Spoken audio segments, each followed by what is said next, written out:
So hello, welcome back to another video. आज हम बात करने जा रहे हैं काउंसलिंग के ऊपर कि काउंसलिंग का प्रोसेस क्या है, कैसे अप्लाई करना है, कौन सी आईआईटी आपको प्रेफर करना चाहिए और उसके आपके लिए ठीक है या गलत है वो, और आपको उतनी रैंक पे मिलेगी या नहीं मिलेगी, क्या प्रोसीजर है, कैसे क्या करना है, तो उस पर हम चर्चा करने वाले हैं। तो चलिए बने रहिए हमारे साथ।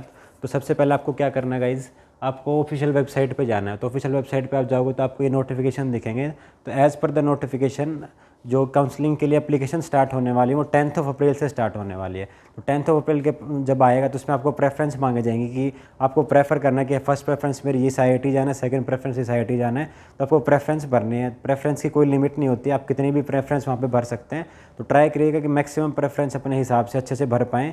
कई बार क्या होता है कि आप 2-3 प्रेफरेंस भर देते हैं और आप दोनों तीनों में से आपको कोई आईआईटी ना मिले तो आपका जो जैम का स्कोर है वो क्या काम है, अगर आपके अच्छे से प्रेफरेंस आपने भर नहीं पाए और आपको नहीं मिल पाए। तो अच्छे से ध्यान से प्रेफरेंस भरना है और एक ऐसे प्रेफरेंस डिसाइड करके टाइम लेके भरना है कि बाद में रिग्रेट ना हो कि मैं गलत आईआईटी चला गया। तो चलिए इस पर थोड़ा अपना कैसे आपके हिसाब की अच्छी आईआईटी, आपकी रैंक के अकॉर्डिंग कौन सी आईआईटी आपके लिए सही है, उस पर कैसे अप्लाई करना है उसको देखते हैं। तो सबसे पहले क्या करना है, आपको ऑफिशियल वेबसाइट पे जाना है। उसमें नीचे आपको दे रखा है कि एडमिशन्स का ऑप्शन यहाँ पे आप देख पा रहे हैं। एडमिटिंग इंस्टीट्यूशन कौन कौन सी किस किस आईआईटी का आप प्रेफर कर सकते हैं। मिनिमम एजुकेशन क्वालिफिकेशन यानी कि पर हर आईआईटी की अपनी क्या क्या क्वालिफिकेशन वो मांगती है कि आपके बैचलर्स या ट्वेल्थ में क्या सब्जेक्ट होना चाहिए, क्या कुछ परसेंटेज का रिक्वायरमेंट है। हर आईआईटी का अलग अलग अपना होता है। और सीट मैट्रिक्स किस आईआईटी में कितनी सीट्स हैं। तो सबसे पहले आपको ये चीज़ें चेक करनी है। तो इसके लिए इसको आप क्लिक करोगे तो आपका ये टैब ओपन हो जाएगा। इसमें आपको सेलेक्ट कर लेना है। फिर जैसे कि सबसे पहले दिख रखा हुआ आईआईटी भिलाई का नाम लिख रखा है। आईआईटी भिलाई में मैथमेटिक्स एंड कंप्यूटिंग है, तो नाम से दिख रहा है कि मैथ्स के साथ आपको कंप्यूटिंग पढ़ाया जाएगा और फॉर एटलीस्ट 2 ईयर्स और 4 सेमेस्टर। इसमें क्या कह रहा है कि बैचलर्स में आपके देखो लिख रखा है essential subjects in bachelors degree along with the minimum duration.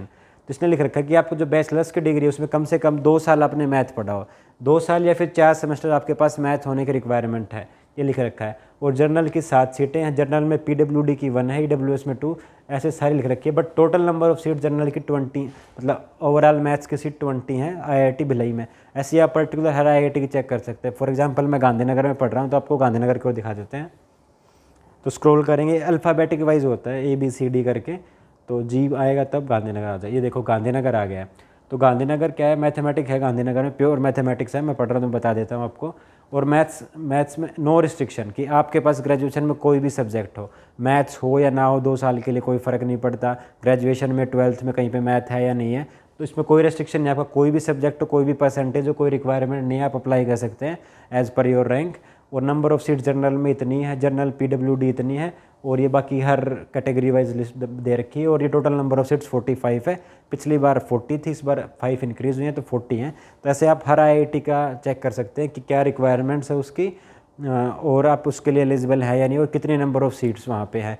तो अपना पहला पॉइंट हो गया। उसके बाद आपको चेक करना है कि आप उस आईआईटी की रैंक, अपनी रैंक के हिसाब से आप एलिजिबल हैं या नहीं, या अपनी रैंक के हिसाब से आप कौन सी आईआईटी में एलिजिबल हैं। तो आपको गूगल पे जाना है, सर्च करना है कि प्रीवियस ईयर जो इतने भी जैम के एग्जाम हुए पिछले 2 या 3 साल के, फॉर एग्जांपल 23 या 22 या 21 के, तो ओपनिंग एंड क्लोजिंग रैंक्स आपको डाउनलोड कर लेनी है, उसका PDF खोल लेना है।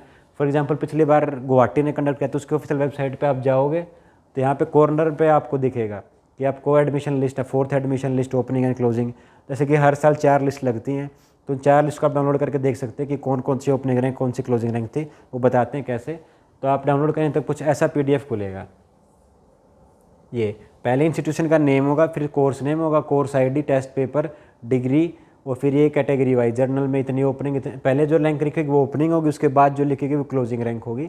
तो चलिए मान लीजिए कि आपकी रैंक 311 है, जैसे कि मेरी 311 थी, तो आपको देखना है कि आप कौन सी आईआईटी में एलिजिबल हो 311 के लिए। तो आपको पहली लिस्ट में ये देखना है कि यहाँ पे ओपनिंग रैंक में क्लोजिंग रैंक, इधर क्लोजिंग रैंक है ना, इधर ओपनिंग रैंक है, इधर क्लोजिंग रैंक है। तो आपको ओपनिंग और क्लोजिंग ऐसे देखने कि आपकी रैंक उसके बीच में आ जाए। फॉर एग्जांपल यहाँ पे ओपनिंग रैंक है 1 और 18, मेरी 311 है, इसमें नहीं आ रही, तो यहाँ पे मेरे चांसेस नहीं है होने के। हो भी सकता है बट मेरे चांसेस नहीं है। ऐसे आपको सर्च करते रहना है। फॉर एग्जाम्पल मैंने उस टाइम पर देखा था कि मैं IIT गांधीनगर के लिए एलिजिबल हूँ, तो मैं IIT गांधीनगर खोल के दिखाता हूँ आपको। ये देखो IIT गांधीनगर मैथमेटिक्स, ये रहा 280 से लेके 42, जर्नल की बात मैं कर रहा हूँ। जर्नल में 280 पे ओपनिंग हुई थी और 422 पे क्लोजिंग हुई थी लास्ट राउंड में। तो मेरी 311 इसके बीच में आ रही, मतलब मेरा एडमिशन इधर हो सकता है और मेरा हुआ था। तो ऐसे आप प्रीवियस 3 ईयर की डाउनलोड कर सकते हो और आप अपना मैच कर पूरी लिस्ट को आपको देखना ध्यान से और पर्टिकुलर हर जगह पे आपको देखना आपकी रैंक वहाँ पे फिट हो रही है, बीच में नया नहीं हो रही। 10 रैंक आगे पीछे हो सकता है, 20 रैंक भी हो सकता है, कई बार फ्लक्चुएट बहुत ज़्यादा भी हो जाता है। तो आपको ऐसी IITs को प्रेफरेंस करना है कि आपकी रैंक उनके मिडिल में आए, तो वो आपकी रेंज वाली IITs है। उससे नीचे तो आप जा ही सकते हैं, मान लीजिए कहीं पे है 420 से 374 है, मान लो मेरी रैंक 311 है, तो मैं तो इसमें एलिजिबल हूँ, कम है तो भी एलिजिबल हूँ, क्योंकि 311 तो 420 क्लोज ओपनिंग है, तो 311 तो ऑफकोर्स हो ही जाएगी। तो आप ऐसे अपना देख सकते हैं कि आपकी रैंक कहाँ फिट हो रही। जो क्लोजिंग है उससे नीचे नीचे होनी चाहिए, मतलब लेस देन होना चाहिए क्लोजिंग से, यानी 474 से कम कम वाला जो भी अप्लाई करता है उसका हो जाता है यहाँ पे। तो आपको ऐसे अपनी IIT सेलेक्ट कर लेने कि हाँ रैंक के हिसाब से मेरे को ये IIT मिल रही है। फिर आप क्या करना कि मान लो आपको गांधीनगर में, जैसे कि मेरा देख लिया था कि गांधीनगर में पर क्लोजिंग रैंक्स या ओपनिंग रैंक के हिसाब से एडमिशन हो रहा है, तो उसका करिकुलम देखना आपको कि मैथमेटिक्स में आपको जो प्योर मैथ्स पढ़ना है या अप्लाइड मैथ्स पढ़ना है या कंप्यूटिंग के साथ मैथ पढ़ना है। तो जिस IIT में आप एलिजिबल हो, आपके पीछे के मिनिमम एजुकेशन क्वालिफिकेशन क्वालिफाई हो रही हैं, तो आपको क्या करना है उस IIT का कोर्स करिकुलम सर्च करना है, वेबसाइट उनके ऑफिशियल वेबसाइट पे जाना है, उसके मैथ्स डिपार्टमेंट पे जाना है या MSc का करिकुलम देखना है आपको। जैसे कि गांधीनगर का मैं आपको दिखाता हूँ, तो ये गांधीनगर का मैंने पहले से ओपन कर रखा है। तो इधर आप देखेंगे तो इधर दिख रखा है कि 2 साल के लिए MSc का ईयर है और कोर्स कौन कौन से ऑफर होंगे यहाँ पे। तो यहाँ पे मैथमेटिक में ये देखो रिव्यू ऑफ लिमिट्स, ये सब लिख रखा है वेबसाइट पर पर्टिकुलरली कि लीनियर अलजेब्रा पढ़ाया जाएगा, complex analysis, probability, statistics, numerical methods. तो ये आप वहाँ पे उनका कोर्स करिकुलम देख सकते हैं और आप चेक कर सकते हैं कि आप उसके लिए आप इंटरेस्टेड हैं या नहीं, आपको ये सब्जेक्ट ही पढ़ने या नहीं पढ़ने। उस हिसाब से आप अपनी सबसे पहले आपको क्या दोबारा रिपीट कर देता हूँ। सबसे पहले आपको देखना है कि आप जिस IIT में अप्लाई करना चाहते हैं उसकी मिनिमम एजुकेशन क्वालिफिकेशन आप सेटिस्फाई करते हैं या नहीं करते हैं। सेकंड आपको देखना है कि उसकी क्वालिफिकेशन जो है, मतलब रैंक वाली लिस्ट है, आप ओपनिंग और क्लोजिंग रैंक आप सेटिस्फाई उसके बीच में अलाई कर रहे हैं, तो आगे थोड़ा आगे पीछे चलेगा। अगर आप कर रहे हैं तो आपके चांसेस हैं वहाँ पे होने के। उसके अलावा आप वहाँ का कोर्स करिकुलम देख सकते हैं कि हाँ यहाँ पे ये पढ़ना है।